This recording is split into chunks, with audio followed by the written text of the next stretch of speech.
Glenn, we're live. Oh, apparently we're live. My episode update. It's February 25th, 2019. And yes, we are live here on the Wrestling Inc. podcast. I'm Glenn Rubenstein, joined by Matt Morgan and Raj Giri. And man, tonight, Monday Night Raw, Ric Flair's 70th birthday party. We had Roman Reigns make his return to the WWE ring tonight to share some good news with the WWE Universe. Set up a major angle between Batista and Triple H, and so much is happening right now in wrestling. Let's dive right in. Matt Morgan, what did you think of tonight's episode? Very good. What do you say, right? It was fully loaded with just nonstop movement, right? It feels like they hit hyperdrive. Yeah, I thought this was the best episode of Raw in. I can't remember the last time I saw this year. Would you say? Of the year? year? What's that? Of the year? I was going to say the year, but I think it's beyond that. I can't remember the last time there was an episode this good. Yeah, it really was. It really between really Batista and Roman Reigns, I mean, those two things just alone were just home runs. They really were. Yep. Glenn, what'd you think? No, I thought tonight. Well, tonight, so full disclosure, being honest with the audience, I'm actually in South Florida right now. My grandfather passed away the other night, so I'm here for his funeral. And he was 93 years old. So this is a shared family experience of fond remembrances. Certainly at 93, that is a triumphant way to go out, and he went on his own terms. But I felt like I was in a sitcom tonight because I'm with my family members, and what am I doing? I'm sitting there watching on my phone Raw with closed captioning turned on. Roman Reigns comes out, makes an announcement, and I'm like, yes! And everyone's like, what's going on, dude? What are you doing? And I managed to watch a good portion of Raw tonight while spending time with my extended family. So I thought that from what I saw, I really liked it. I thought that there were a lot of high points, certainly in what I saw. And I think, we're in Mania season. I almost wish we didn't have Fastlane coming up because that seems like a distraction from the road to WrestleMania as opposed to an enhancer.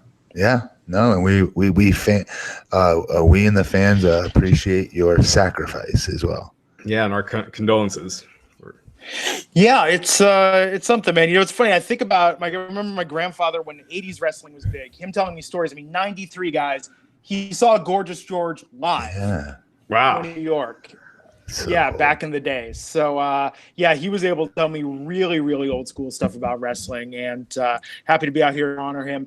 So Roman Reigns came out tonight to just thunderous applause in that arena there. Really took his time getting to making his point, thanking the fans, but saying that his battle with leukemia, his cancer, is in remission, and he is back. Raj, what's the behind-the-scenes news on this? When did the WWE find out? We don't know. They've been very tight-lipped about this. The one thing is that they clearly did that Shield triple powerbomb spot at Elimination Chamber. Remember when they did that? No. When it was Lashley, McIntyre, and Corbin. They triple powerbombed Strowman. And I remember, you're watching then, you're like, that's interesting. Like they don't normally just do something like that. Well, he's a humongous monster. That made sense to load him in the way they did, I thought. If you're going to powerbomb him and protect his size, it has to be multiple people. Yeah, for sure. But the style that they did the hoo-ha and the whole bit. Oh, I didn't pick up on that. How did I not pick up on that? Yeah. So I mean, it makes a lot of sense. I think that they're building. It's either the Shield against three of those guys at Fastlane, or the Shield and Braun Strowman against the four of them with Elias. Can I be honest? The 3 versus 3. Well, no, it can't be a Mania. This is taking Brock.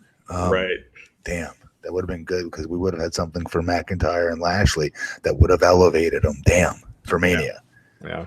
It's better than what they've got on the card right now for Mania for both of those two guys. Yeah, I mean, maybe they're going to do Drew and Roman. Okay, I'll take it. Yeah, I'll take that. I mean, I can't think of what else makes sense for Roman right now. And Drew is the closest one to being protected, and they've been making him look like a killer all of a sudden. So I could definitely see that where he just, kills Dean and it leads to him and Roman.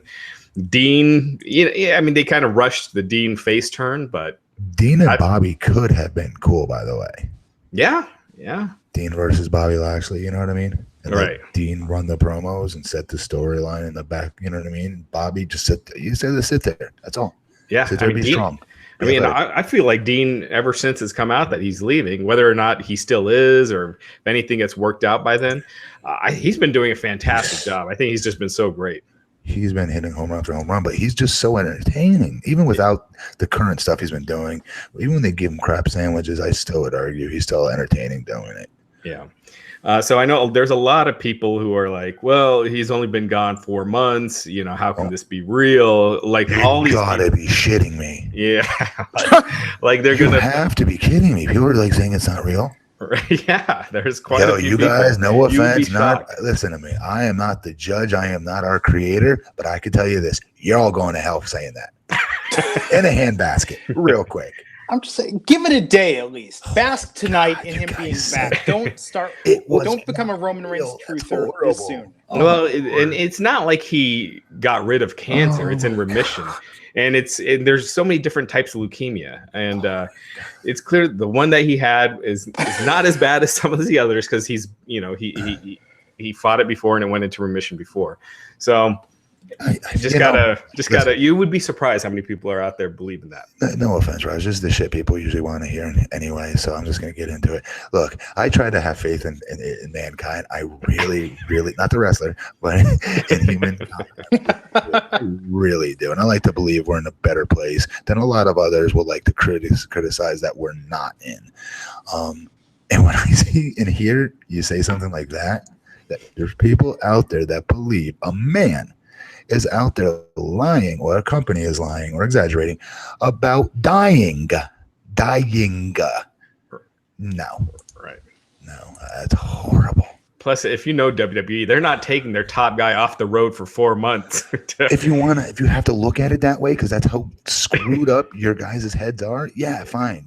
That makes sense too, Raj. But good. Yeah, and Roman is smaller. I mean, it's not like, it's anyway. It's incredible. I am so sorry. It's the elephant in the room. There are people that think that. Yikes. So that's the internet. I mean, there's people that believe the Earth is flat. Yeah. Yep. AJ Styles. Yes, some on the roster. AJ Styles. It's like you have an orange in a glass. You can be proven that's the world is round. But anyway, we digress. Yep. So Seth came out to join Roman on the ramp after his spot in the ring. Dean was not out there, which I thought was interesting.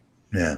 Well, the last time Roman was out there, Dean was saying that God, gave, Roman the cancer because he deserved it for whatever reason. Remember that? Horrible. Awful. That's what they're going to do with Dean. They're going to make Dean the Roman cancer truther and be like, I don't know, man. Yeah, so I think it made sense to not, in a storyline purpose, to not have Dean out there yet, and gradually get him in there. Or do you do that no-sell thing where Dean shows up and puts his third arm, puts the third fist bump out there together, and the other two are just like, "What the fuck? What are you doing?" You know what I mean? Like kind of like Rollins did with him last week. Well, if the match is at Fastlane, it's next week. That's the only week they got to do it. Like, we hate each other, dude. Did you forget that part? Yeah, it was funny. But they've been doing the tease. I mean, Ambrose and Seth backstage last week.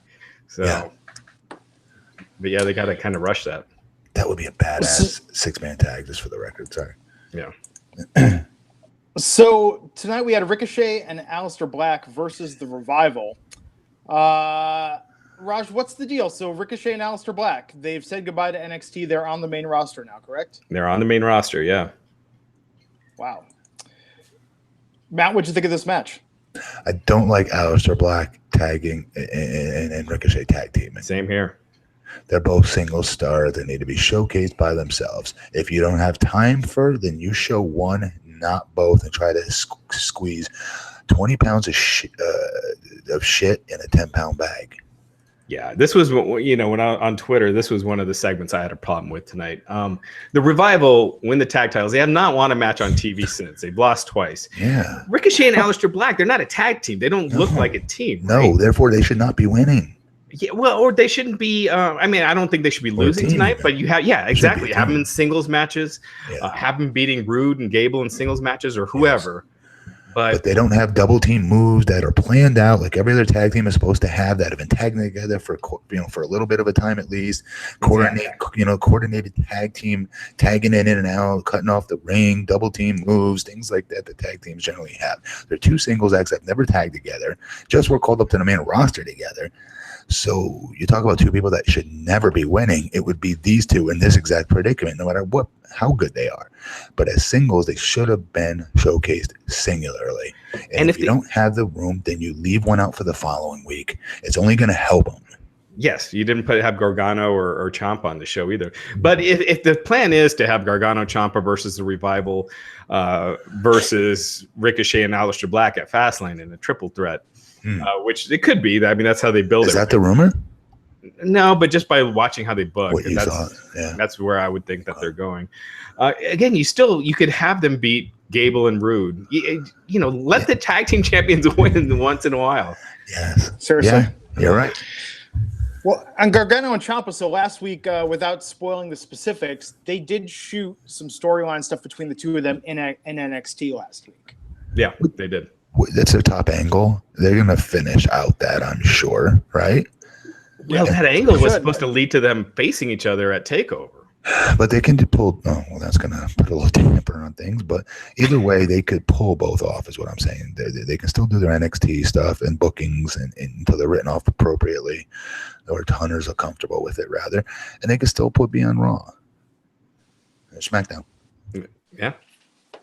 Yeah. It's just, as a fan, it's weird because it's still all WWE. So it's always weird when you have like Drake Maverick as a heel on Raw, and then he's a babyface GM on 205 Live.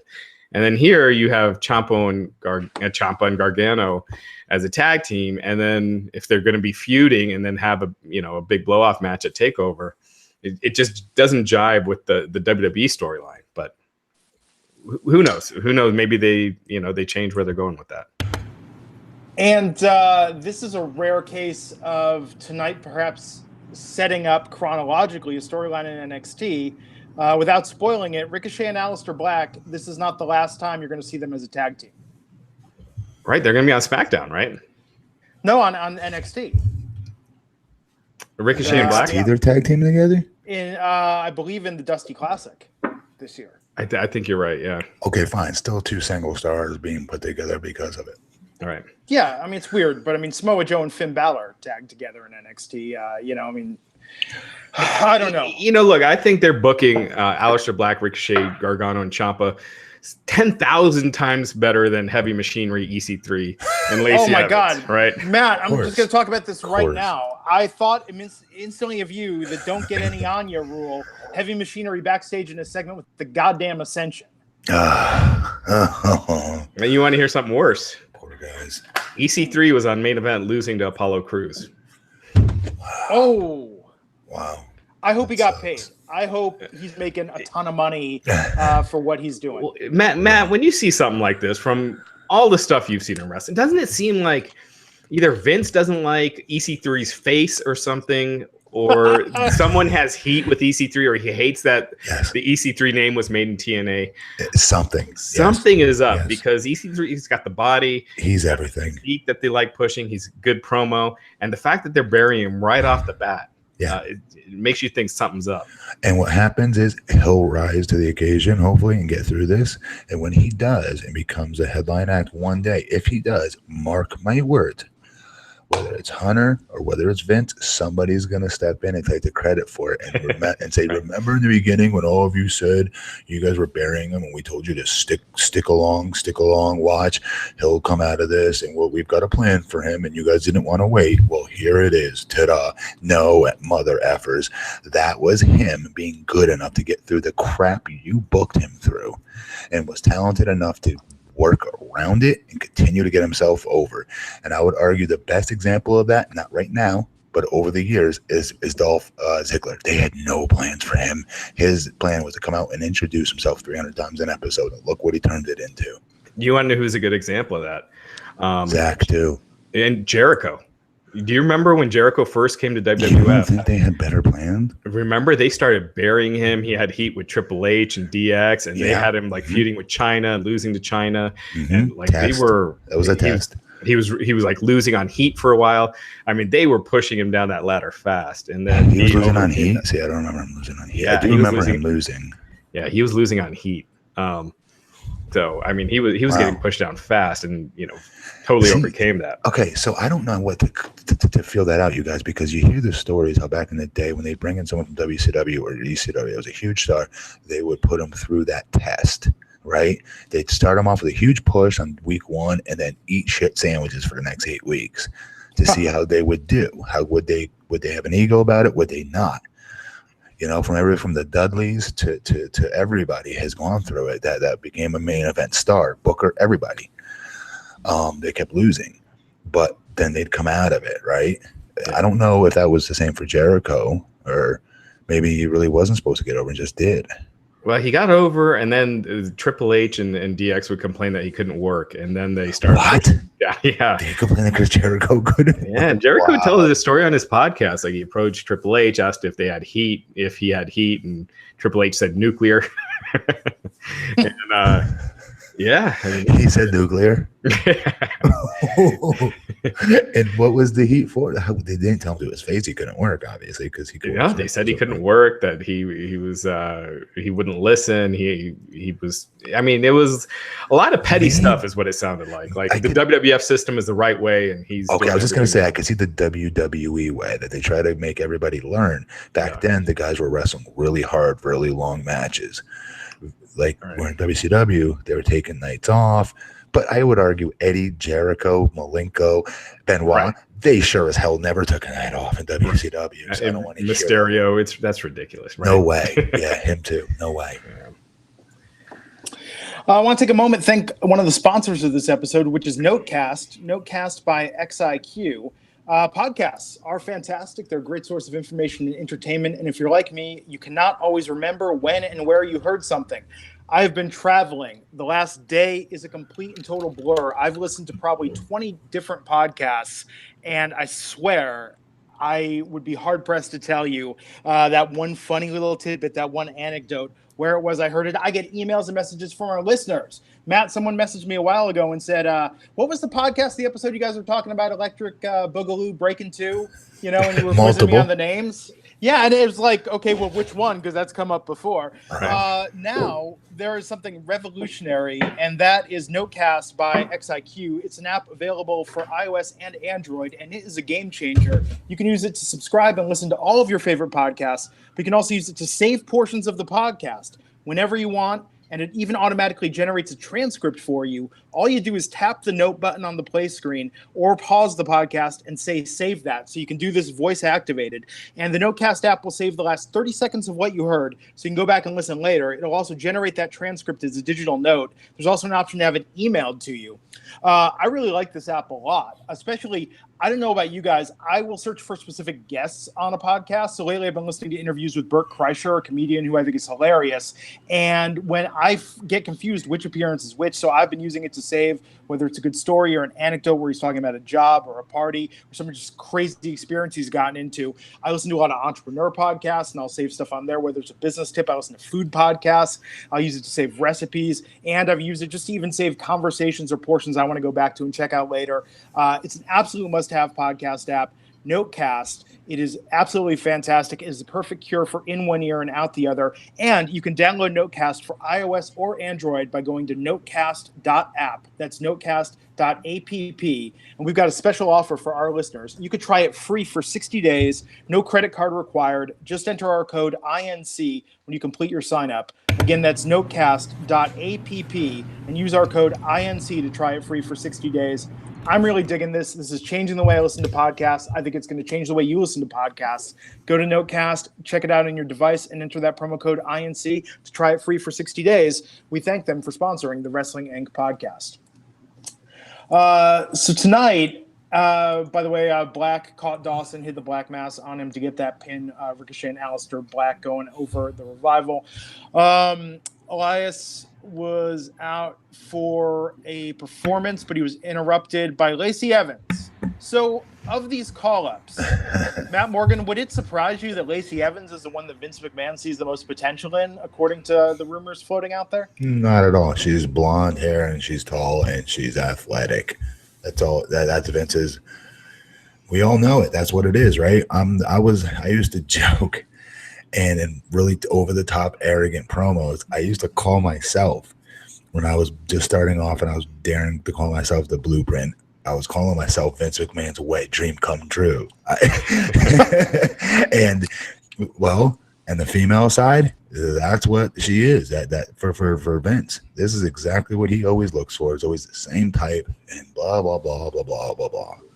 Yeah, absolutely. Yeah, it doesn't surprise me at all. It's the Alexa Bliss syndrome, right? Like you know who's going to get pushed, and Lacey Evans has got the look, but I think anyone that's seen her work in NXT, she's terrible. No offense to her, but she's still new. She's still new. She's green. Yeah. Yeah, it's not on her. I just think her gimmick sucks. But her story, her real story is great. Yes. Hello. She's like a legitimate badass. Yeah. Yeah. In military veteran, mom. To my understanding, I could have sworn she was. Maybe I'm wrong. I was told she was a drill sergeant. Oh wow.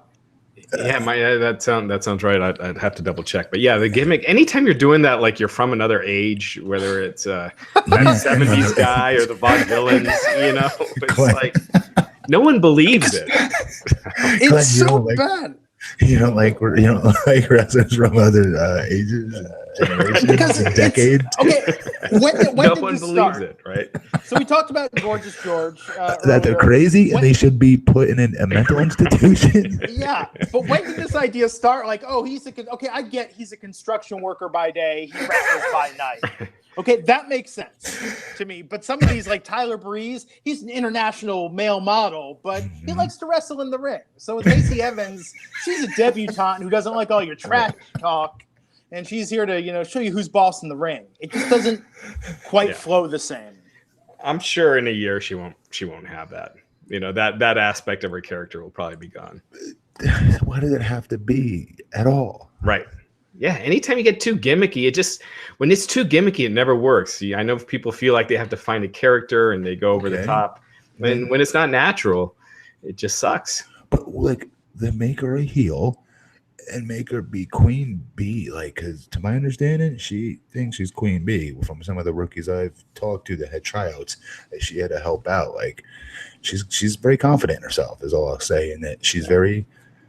She's there. She's there when she's talking to you and directing you, right? So if she's got that in her and she's this military, she served in our military, she's a badass, dude, and you need to highlight that. Yeah, and I just have her thinking like none of these other girls are badasses, that they don't work as hard as she does. When you don't have to have her dress like G.I. Joe. Just use that as part of her character.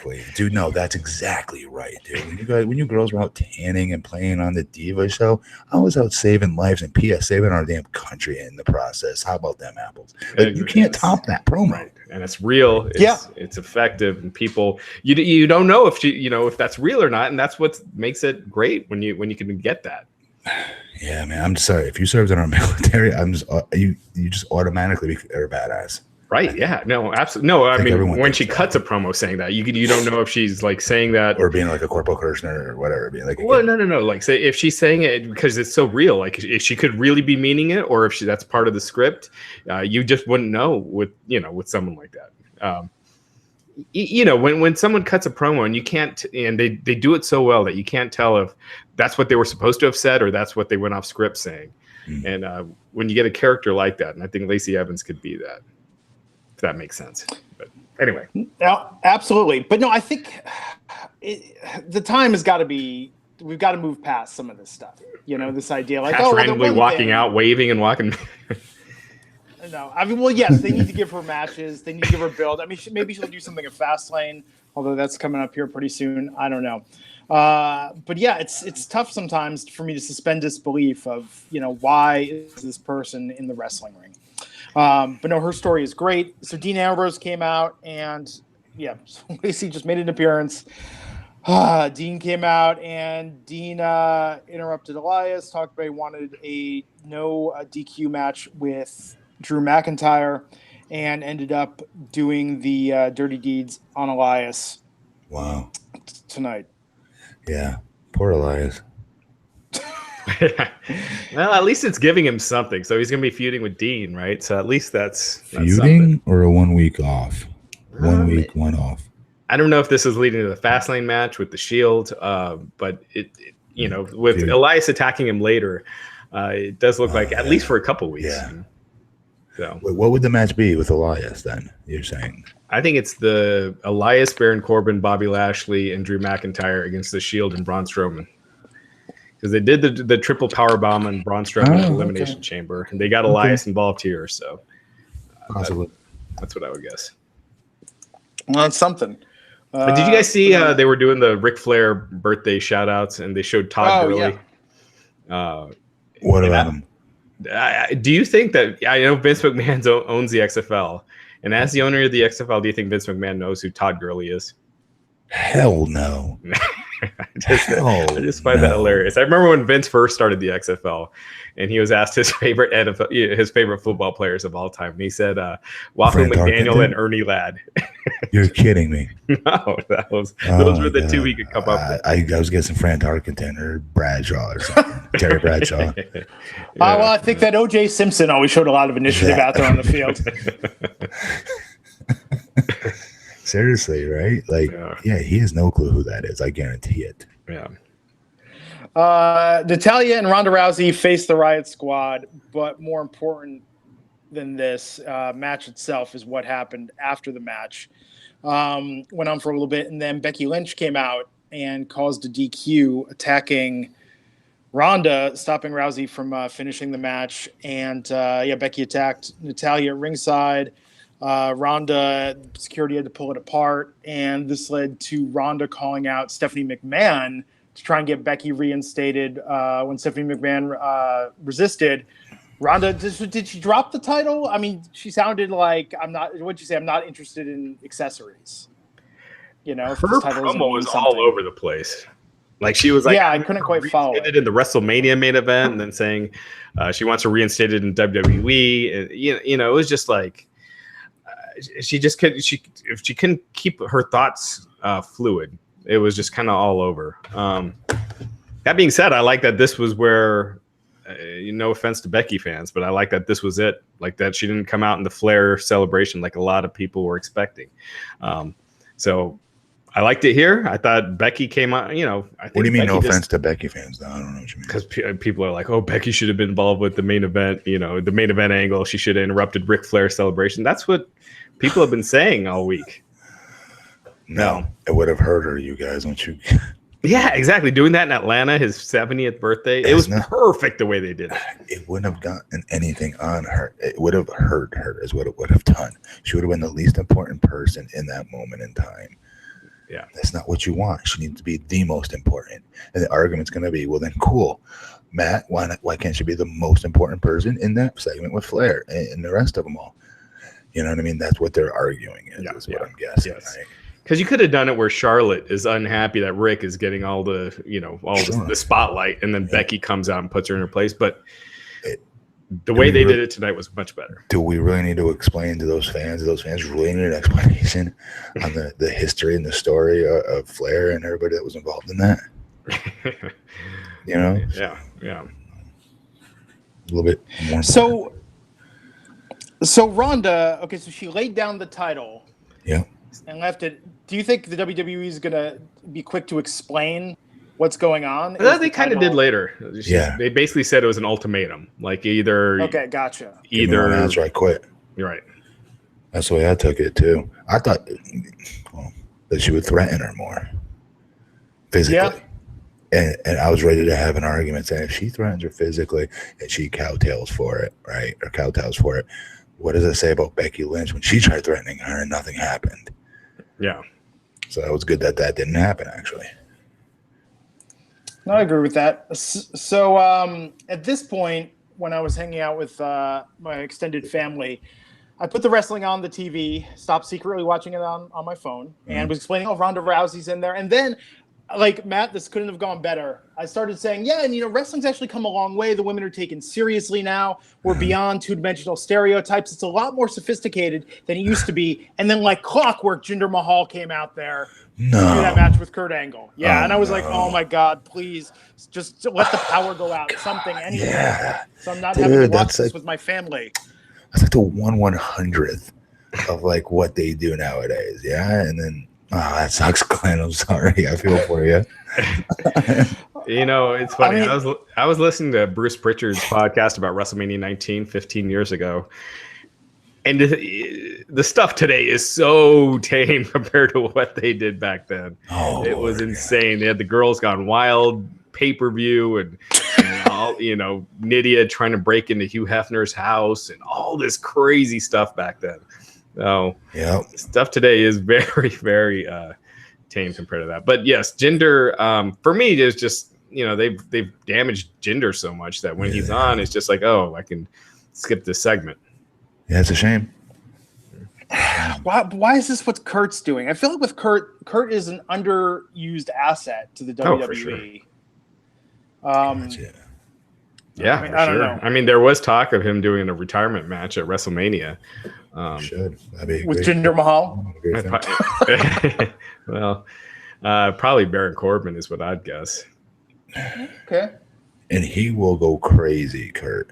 Knowing him, he'll go crazy if it was like for him to win, which it probably wouldn't be. But like he goes opposite direction and he goes ballistic when he thinks somebody else should go over.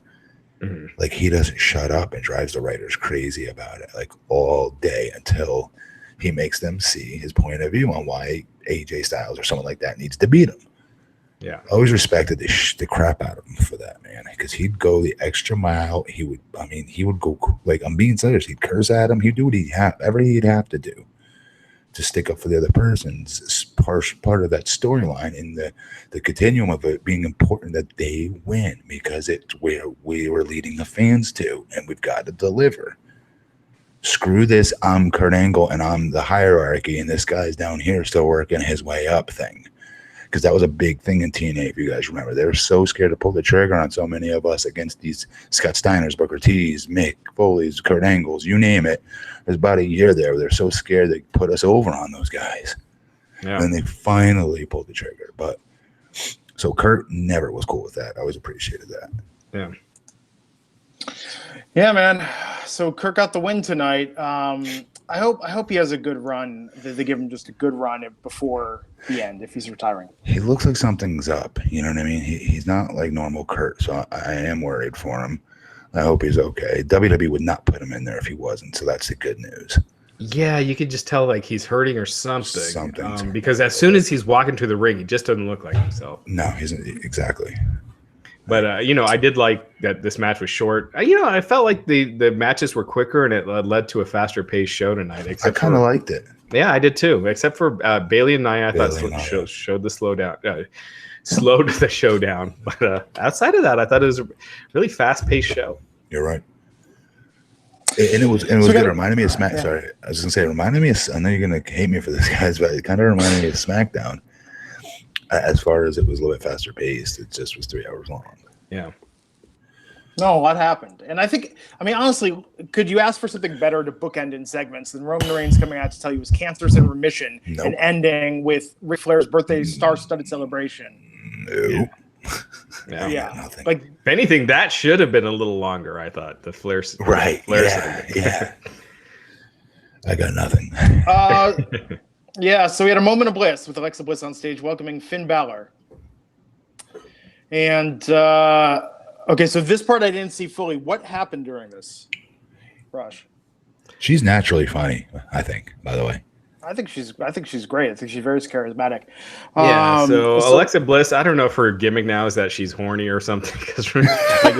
Right? Because when she had EC3 on, she was just fawning over him. And she had Finn on tonight. She's talking about his abs and she's like hitting on him. Yeah, she's like hitting on him. Like you see Vince McMahon pitching that. Her gimmick is just she's horny all the time. Yeah, just like always horny for all the guys. Horny. Oh yeah, you're just gonna love these men. Vince, isn't that demeaning? You don't understand. When a woman hits near 30, she's at her sexual peak. So I actually didn't. I wasn't a fan of this segment. So Finn's out there smiling. Then Leo came out. He's like trying to. I think he's trying to challenge Finn to a 2-on-1 again. And then Finn, who's he's a baby face, and he's like trying to fight just the smaller guy one-on-one and is like happy that he's getting the match against the smaller guy, when you would think the babyface wants the bigger guy one-on-one. He wants a fair fight against the bigger challenge. So Finn's out there smiling, goads Leo into a one-on-one match.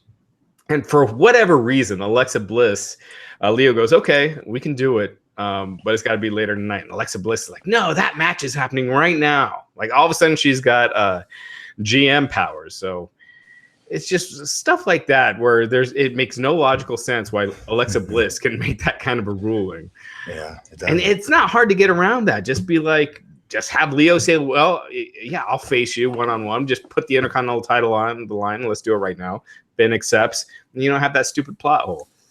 So anyway. Still, how does it officially get made, though? I don't understand. Well, yeah. Well, there is that because on one show you got a contract signing tomorrow night, and then this you just her verbally the power agree to do it or something. Just do something that explains it. Something. It's true. Alexa being able to all of a sudden dictate when a match is going on. Anyway, she's horny for good wrestling. Clearly, couldn't control herself from making the match. Speaking of which, I want to take a moment to thank the second sponsor of this episode, which is Blue Chew. Guys, women do reach their sexual peak around 30. Guess what? Yours was at 17. Those days are long in the past. We have a lot of women listening too. I thought it was 26, but go ahead. Yeah, well, it's a pleasant ride downhill, Matt, but it's never going to be what it once was. Except now, you can increase your performance and get that extra confidence back. Listen up, BlueChew.com, blue like the color blue. They bring you the first chewable with the same FDA-approved active ingredients as Viagra and Cialis, the stuff that works, the stuff that makes the magic happen where it counts. And you can take them anytime, day or night, even on a full stomach. And since they are chewable, they work up to twice as fast as a pill, so you can be ready whenever that opportunity arises. Now, this isn't just for guys with dysfunction. It's for any guy who wants that extra function to enhance their performance in the bedroom. And I mentioned this last week. You guys keep sending me DMs and messages. I actually got something really kind of heartfelt and really nice from a listener. He asked me not to share his name, but he said he recently got out of a relationship he was in for 5 years. And with dating, he has been so nervous when it gets to the point to get down with a girl because he hasn't been with someone new in a long time that he was having problems. It worked fine when he was on his own. He just needed to get that extra boost, and Blue Chew has made it. So with a girl that he's really seriously interested in, so now he's not going to be self-conscious when that happens. He's not going to have an aborted launch, as it were, and he's going to be able to function. It was really, really great to hear that. Love that it's helping people in relationships, helping people that are single. It's really been magic for our audience, and certainly magic for Raj, Matt, and myself, who've tried it and told you all the gory details on this podcast. Now, Blue Chew is prescribed online. It ships straight to your door in a discreet package. No in-person doctor's visit, no waiting in the pharmacy, and best of all, none of that awkwardness that entails. They are made in the USA, and since they prepare and ship direct, they're actually cheaper than going to your pharmacy or through your health plan. And right now, we've got a special deal for our listeners. Visit BlueChew.com. Get your first shipment free when you use our special promo code WINC. You're only going to pay $5 shipping. And they're going to send you like 4 or 5 pills. You're going to get a great sample for that free shipment when you use the promo code WINC. You're going to be able to try it, check it out, see what you think. Send me a DM and let me know. That's BLUE Chew.com, promo code WINC to try it free. Blue Chew's the better, cheaper, faster choice. We thank them for sponsoring the podcast and really for improving all of our sex lives here at Wrestling Inc. And for those of you that are still, I don't know how you could possibly still be on the fence with it, but for those of you that are too cool for school and make fun of it and things of that nature and don't have a reason to use it, here's your reason. I'm challenging you. I am challenging you to go out and at least try it. We just gave you a deal of a lifetime, a deal of an opportunity of a lifetime to try this. So go out there, try it, and prove me wrong. Message me. Tell me how horribly wrong and way off base I was. And I'll give you, some of you guys, I'll be willing to, let's see. Well, some of you guys will be able to cover some of your I'll cover some of your charges, but what I would like to go out on a limb and say there's some of you guys that I don't want to say are embarrassed to do it or whatever, but there is something holding you back, and I want you guys to try it too because it is that good. It really works that well, and it's not just for guys. that are a little bit older and things aren't you working like they used to, they just literally increase and make everything you're doing from every aspect of your date on just better because you're more confident. You're not gonna have to worry about the crap that happens later on, especially with the situation Glenn just laid down on us from oh my god, a reader. Do you remember that, Matt? I know you've been with your wife for a really long time, but I remember dating where you have that nervousness, like, is it going to happen? I'm not sure. You get it so up in your head, and then you think, am I going to maybe have a problem? I would always have it when it was someone that I would just, you ever get that feeling you're going out with somebody, you're like, I can't believe this person's interested in me, and then you just psych yourself out? Yeah.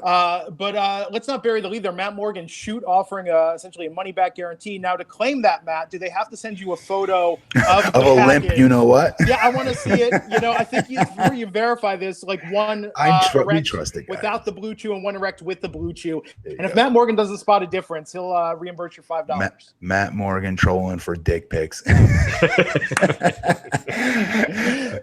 Use that promo code WINC at BlueChew.com, and we think they're going to love this ad, Matt, when they listen to this here on the podcast. It really does work that well, guys. I would never suggest any of this if it wasn't. I assure you guys, you'd be blown away like I was. Well, and hopefully blown in more than one way. Anyhow, that's going to get the explicit tag on this one. Okay, so this led to a match, Lio Rush versus Finn Balor, which was for the Intercontinental title. This set up an angle backstage with between Lio and Bobby. Bobby said he was supposed to get him a match, but Lio took it for himself. What did you think of this, Matt, now that Finn is wrestling Lio Rush on the regular? Okay. Okay, action-wise, I love it. I do. I can't say I do. I like it. Am I pissed that this is what they think of Finn? Because let's be honest, him versus Lio is some sort of like, I don't want to say D-push, but it's something. It's something that's down, right? It's not the main event. It's not the semi-main event where he should be. It's something where Vince or whoever's doing this to him has got this stupid hard-on, pun intended for the last plug we just gave, for size, for guys with size and guys that aren't as big, like Finn. It's like Vince is having like a flashback to like, I don't know, like 2004 or something, like 2001. It's really weird. It doesn't make any sense to me. He should be beating the brakes off of people like Bobby Lashley or people of that caliber and that level, not him. Yeah, I mean, kind of to your point, I think what you're saying, just because you can have a great match with somebody doesn't mean it makes sense in terms of the story. Finn Balor's the Intercontinental Champion. Having him have a competitive match with Lio Rush, as entertaining as it is, Lio Rush has been been treated as an annoying mouthpiece that's little. It's a manager, wimpy manager, right? Right. That should be easy to beat. I mean, if I'm watching this, and I don't really watch wrestling, I'm watching this, I'm like, if Finn has such a hard time beating Lio, he's going to get destroyed by Lashley. He's got no chance. That makes, it's unrealistic. And it shouldn't, it should have been an easy win for Finn. It shouldn't have went long. You could have a few cool moves, some cool high flying spots, but Finn get the quick win. It just, in terms of a story, it doesn't make sense for this to be competitive right now where Finn is at. Mm-hmm. So Bobby Lashley and Braun Strowman. Oh, and Finn won that match. I'm sure as one can predict. Bobby Lashley versus Braun Strowman never really got going. They traded some blows, and then Strowman went to the back after talking trash. Yeah, Strowman basically just floored Lashley and Lio a couple times on the floor, and that was it. He was doing that running charge. So, man, which if you were to tell me how far Braun's fallen, if you were to tell me that was a high spot. Okay, back when I started, and I swear to Christ, you guys, I had the shooting star, and I used to get yelled at. I was almost fired by Cornette for doing it. He says, if you ever sees me do it again in practice, I'll do it on a crash pad, mind you, that I'd be fired. Well, no one's paying you, be a 7 foot, god dang, ring was start. What the bleep is wrong with you? Da, da, da, da, da. He read me the riot act. I got a call from Johnny Hayes later that afternoon saying, Matt, impressive, but guess what? You'll never be doing it, so don't do it again. So when I see Braun getting huge pops for running around the ring and doing a tackle, I'm sitting here going, what the bleep? You want to talk about timing, for being a big man and being athletic and able to do some really cool shit that they wouldn't let me do when I first started. Not just me, others too. Teth could do some really cool stuff too that they would never let him do, and others. And now, you know, I'm looking at a dude getting a freaking pop, like he's coming off the top rope with something crazy when it's just a running tackle, which is cool. He's gonna have a longer career because of it. It's safe. But I'm going, he's just running, people. What the hell? What's so hard about that?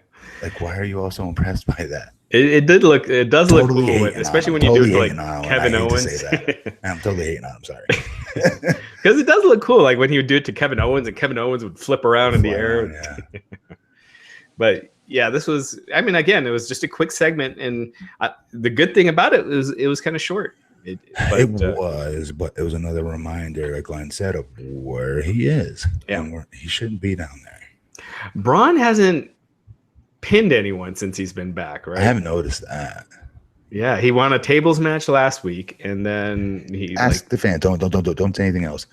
Fans at home watching and in the chat room, really quick. Don't look it up online either.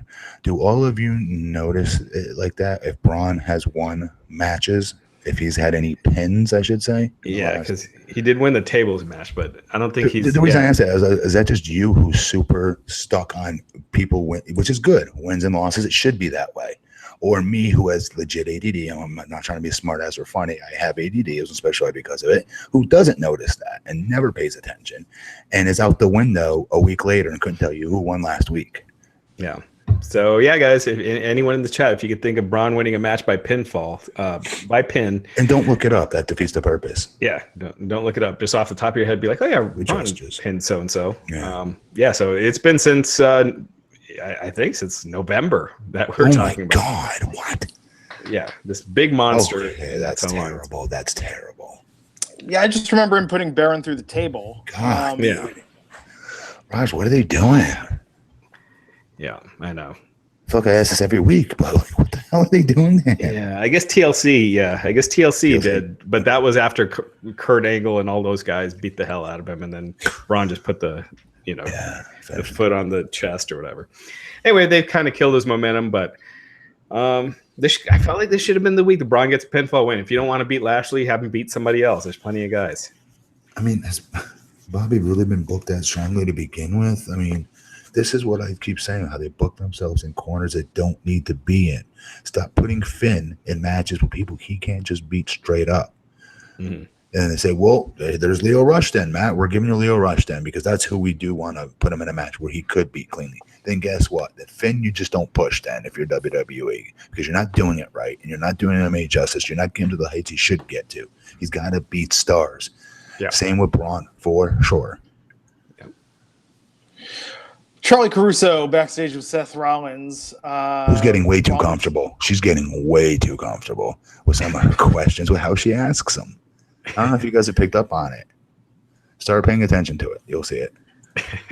It's like a character. I'm being serious. Like somebody's giving her direction, it feels like. Yeah. So what's Rollins' status right now, Raj? Who? Rollins. Is Rollins cleared to wrestle? I don't think so.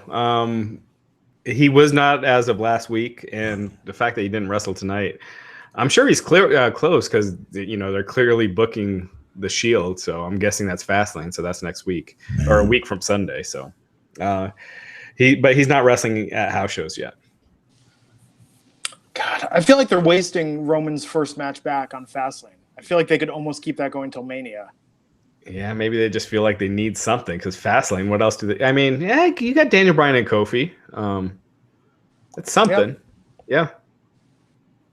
Yeah. So we got no DQ. Dean Ambrose versus Drew McIntyre this week. Drew McIntyre winning with the Claymore kick. Dean's having a very interesting, perhaps final act in the WWE. At least he was more competitive this week. It wasn't a 2-minute squash like last week.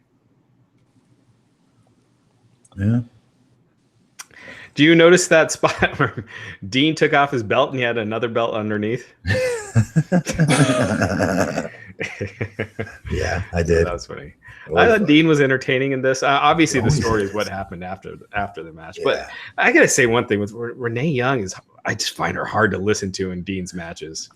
Yeah, I'm starting to get annoyed by her with every match, but okay. Yeah, I don't want to criticize her though. I'm like, either. don't want to criticize her. I think she's so likable. You don't want to. But the bigger picture, and I'm definitely with Glenn on this. I agree with you. Maybe I'm wrong, Glenn, but the business needs to evolve, and it's only going to evolve with getting a different cast of characters by calling the action, in my opinion. And one day we're going to get an amazing woman that's doing that. It just ain't Renee, but we can't shit on her too much, because if we do, they're not going to give an opportunity to another female to do it that's going to be able to bang this out like nobody's business, right? Yeah, I think maybe 6 more months. 6 more months, she'll be. Oh no, I think the jury's out. I think she's just not fit for that spot. She's great in that like talking smack role.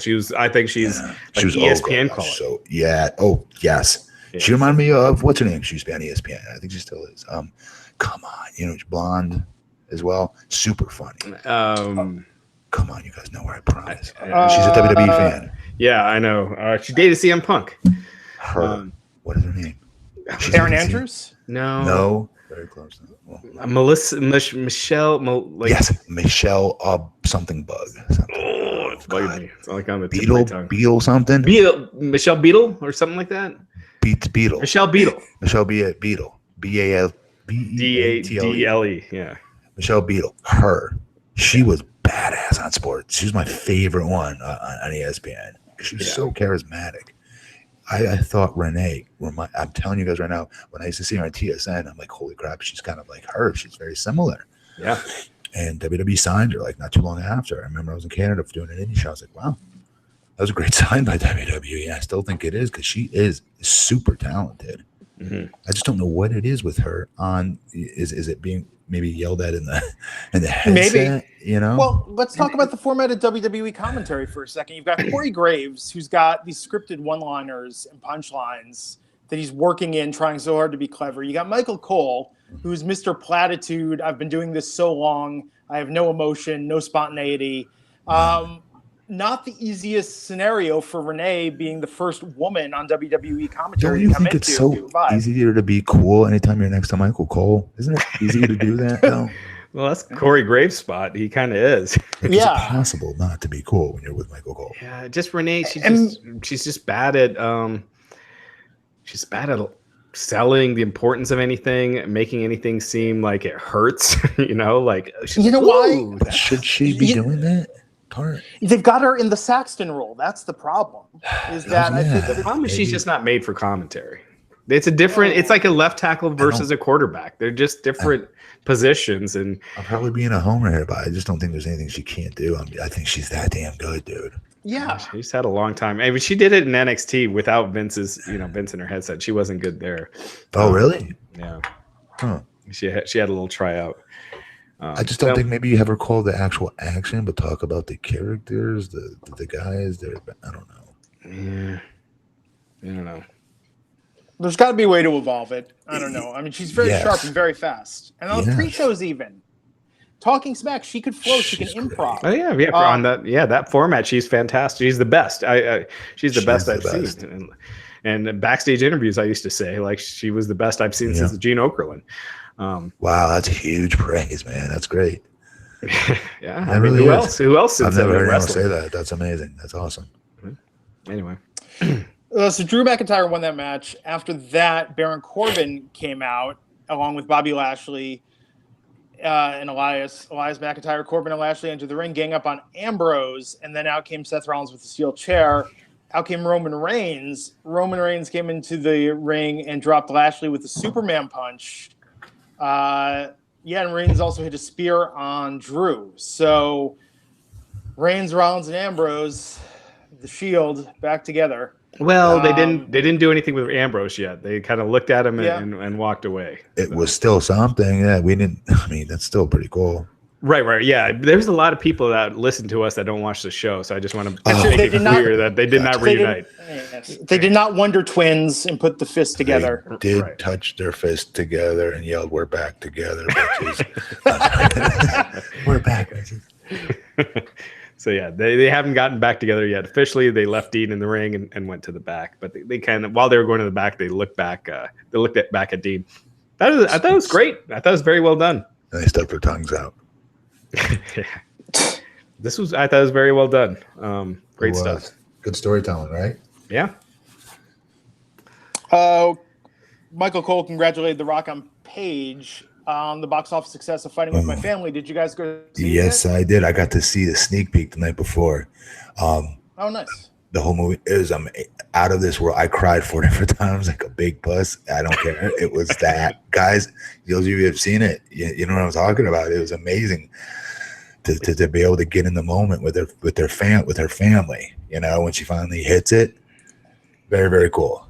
Yeah, it's at open at number 4 at the box office. You know, this wasn't a big blockbuster movie. Wait, what? Time out. What? Yeah, it opened 4th.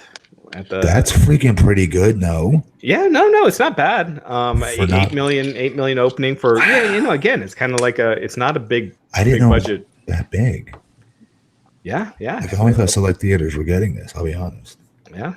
So it did pretty well. I mean, it's got an $11 million production budget, so that means the overall budget is probably like $20 million. I should be able to.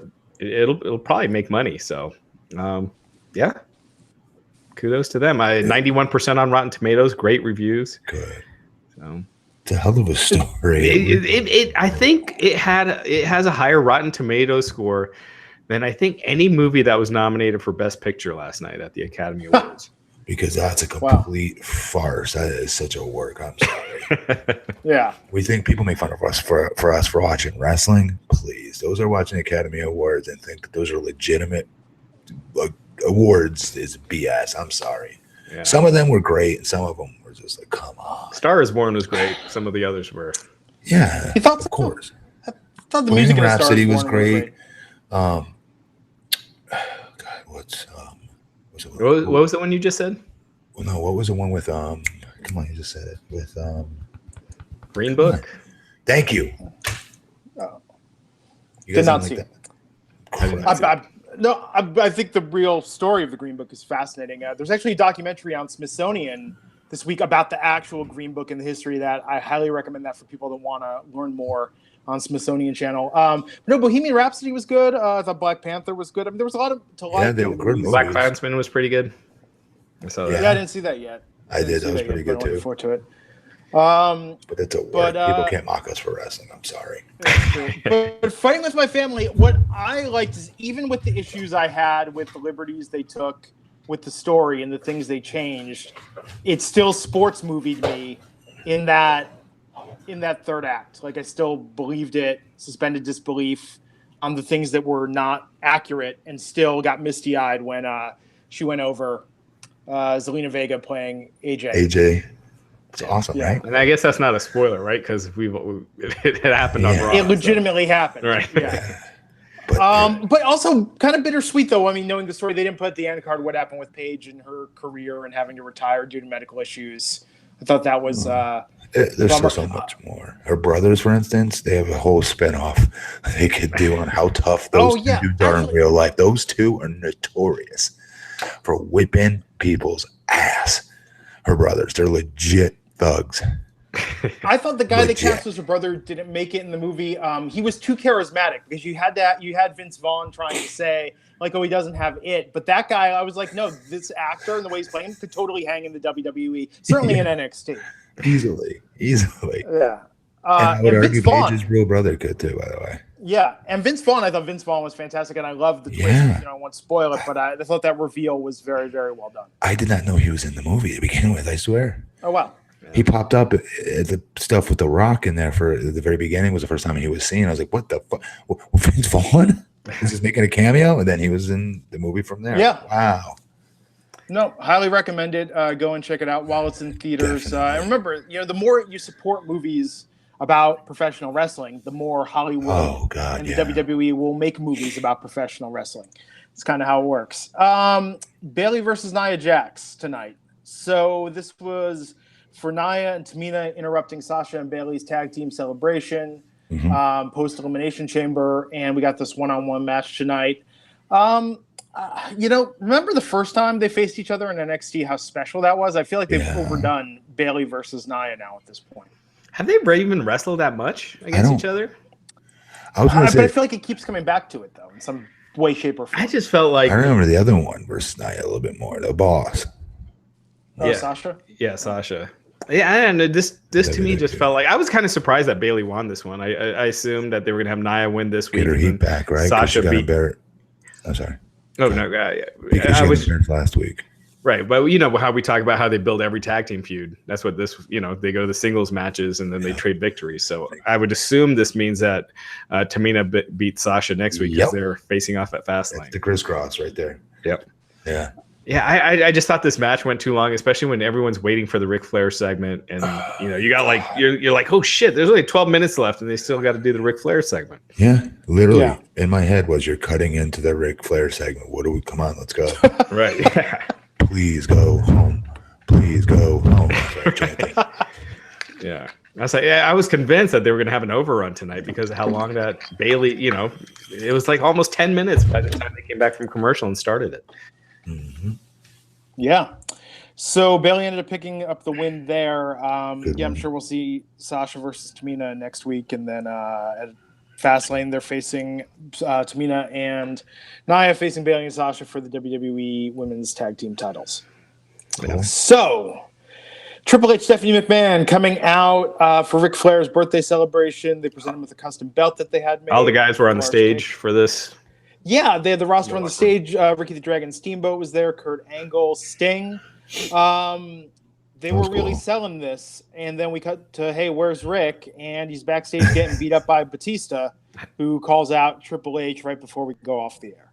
Yeah, so they're like, where's Rick? They're playing his music. They cut to the back, and then you kind of see Batista kind of moving around, and it throws you off for a second. And then you see him go into Flair's dressing room. Closes the door, you just hear pounding. So, Ric Flair's obviously not taking any bumps for real. And then he walks out and he's dragging Flair out. It was just, Batista looked so crazy. It was freaking awesome. That's good, though, because we didn't have to see any physicality, so our minds can do all the work for them. When you can do that, that's the best. Because I would argue our creative is always going to be better than theirs. Yeah, and Batista all of ours is different. Yeah, for sure. And I thought Batista just looked in his element. Like, you remember when he came back last time, and he didn't want to be a baby face, and he didn't react to being booed at the Royal Rumble well. Well, I'm gonna screw that up because I think he's full of shit. Batista wanted to be cheered. He didn't get cheered, so he tried to reverse it by acting like they brought him back the wrong way. Should have brought him back as a heel. Blah blah blah blah blah. Dude, you got out popped by Daniel Bryan. Just own it. But tonight, I mean, he looked just. He looked fantastic. I mean, when I first heard about Batista and Triple H at WrestleMania, I wasn't that excited about it. It's like, but now that's your match. Remember, they said that they don't have any big match, right? And you got the two big names, but but with this build, with that ending segment, I'm excited about it. I'm excited to see Batista back. There you go. Yeah, it turned it around. So I love it. Are you gonna call him Batista? I won't. I'm sure already a bunch of people in the chat are. Will you chant it at him really loudly? No. I mean, that guy. I mean, he must be close to 50 now, right? Oh, easily. Definitely. I'm 42, you guys. So he's definitely 8 years older, at least. I always thought. Remember, he is 50 years old exactly. Yeah. He's 50 exactly. Hey, geez, it looks great. Isn't that crazy? He looks so young. Yeah. Triple H and Batista at WrestleMania. So, hell yeah. I mean, I think you got a match with some star power. So there. Yes. So this felt like we're on the road to WrestleMania. This best Raw in a long while. If you skipped it, at least watch the beginning and the end and the stuff with Ronda in the middle. It's my recommendation. That's the beginning and the end. Yeah. I thought the Ronda thing, I mean, it was, what's funny is that was the part where, I was like watching that, trying to read on closed captions. And it was funny when you said Rashi was all over the place because I'm reading it. I was like, oh, the closed caption guy must be leaving out some words here. Yeah. No. The Becky stuff is good. Yeah, Becky, always good. We'll see what happens tomorrow night on SmackDown. Let's quickly hit on some other news here. Bruce Prichard is returning to the WWE. He's already back tonight. As a back, like for doing what? The head of creative. He's the main guy on creative. Wow, good on you, Bruce. Yeah, I mean, he has been with the WWF through some of its hottest periods in the Attitude Era, late 1987 to like 1990, somewhere. Does this mean his podcast is done? I think so. He's making money hand over fist on that. Wow. Yeah, I was like, I've got some advertisers who are going to be pretty bummed if this podcast is done. Well, we did reach out to Conrad Thompson. They have a bunch of live shows scheduled, and nothing's changing on those. Those are definitely happening. Wow. Podcast is not known. I could not see Vince allowing his top guy in creative doing it. That's my guess. So I just but it is all old stories though. Yeah. So and he's been doing it a while. Yeah. I think he does a good job with it too. I think he gives an honest opinion, but I think he doesn't hurt the company at all. I don't think he buries them. Anything that can be perceived negative by them, he does a good job, in my opinion, of protecting. Yeah, someone's doubting him being there in the hottest period. Dude, are you out of your mind? Hogan versus Andre on the main event on NBC did 33 million viewers, and Prichard was there for that. Let's be very clear. Before you had The Rock and you had Stone Cold dude sitting there typing that right now, all right? You had to have Hulk Hogan's Rockin' Wrestling, all right? That had to come. That had to take place. Piper versus Hogan. All of that ignited the wrestling business was, I will argue with anybody this. I don't care what the ratings were. I know what the feeling was at the time when Hogan and company and Prichard was right there in the fold, okay, was happening. I will argue it was a bigger boom. It just was. Oh. It was on every channel you could think of. Them being interviewed, you name it. Saturday night's main event was like a cultural good word. Yeah, it was just a phenomenon there for a bit. But he was also there for the Attitude Era. He was with the company through 2000 and I believe it was 2000. I thought 1992 to 2008. I would say past it. He was there through my era, which was not Attitude already been done. It was supposed to be Ruthless Aggression. That didn't catch. Remember they kept trying to push Ruthless Aggression. Right, yeah. That didn't get. Nobody's ever called it that. I don't believe. Afterwards, Has anybody called it that? Has anybody called it that? I've heard the Ruthless Aggression era. I hope so. I want an era. Yeah, I want to say I was part of some era because I can't say it. I don't know what you say that. Well, they always show that promo when CM came out to challenge Angle. Okay, he's got the Ruthless Aggression. That's what they always show that clip. No, I think it's valid, Matt. I think it's a valid era. All right, cool. Yeah, no, there's a lot of big stuff in that era. So Prichard's back, head of creative. I think I think Vince probably, what that tells me. Do you think he listened? Well, I don't know if it's that or he just feels like the characters and storylines are probably missing and they need more of that because that's when Bruce was kind of that era, right, where it was more characters and stories. I hope that's what it was. I hope that was his reasoning because. Let's hope Bruce will bring that out. Yeah, absolutely. So that's a big one. Arn Anderson is gone. What? He was released. Yeah. Shut the what? Yeah. He was released from what? So we're actually working on the story. We're hoping to have more tomorrow. You can't just drop Arn Anderson was released and not tell me what happened. So apparently there was an incident at a live event. Okay. And so Arn Anderson's been there since 2001 as backstage producer. Basically, since the WCW folded, they brought him in as a commentator at first. He's a backstage producer. Anyway, he's been there for 18 years, and something happened in a live event. Him and Vince got into it, and the word we're hearing is the word I heard is that Arn quit. And so I'm trying to get more on it and have more tomorrow. So we're working on that. But yeah, he's gone. Dude, he was a great agent to have.